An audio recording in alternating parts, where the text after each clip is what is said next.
Harda görmüşəm məni bayrak asmışam, harda olmuşamsa şəfəqli saçmışam, Rusif deyir qafiyənimdən asmışam.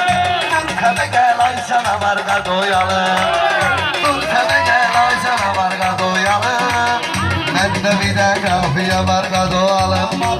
Əntiqə düşən bu saat, söyləyərlər kəlməni şair bu saat, bu canavarı parçalayar şir bu saat. Sən özbün armayla farqa doyalım, sən özbün armayla farqa doyalım, təbim gəlib gülməyi var qadoyalım, Məndə bir də qafiyə var qadoyalım. Ay buradayım, burada bütün hadiseler törlenecek. Ne istiyorsunuz nakadı bir gün halledecek. Buradaymıştır kılamarga doyalım.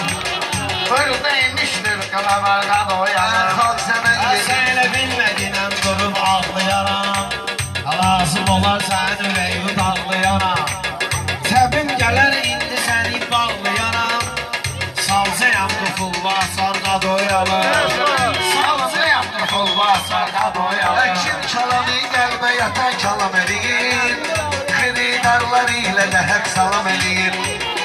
12-yə meyxanamız davam eləyir, sonra başlayacaq qumarqa doyalım, sonra başlayacaq qumarqa doyalım. Məndə bir də qafiyə var qadoyalım, məndə bir də qafiyə var qadoyalım. Yaxşı dönəm beşli qapar qadoyalım, məndə bir də qafiyə var qadoyalım. Mən bilirəm xətrimi istəyəcəksən,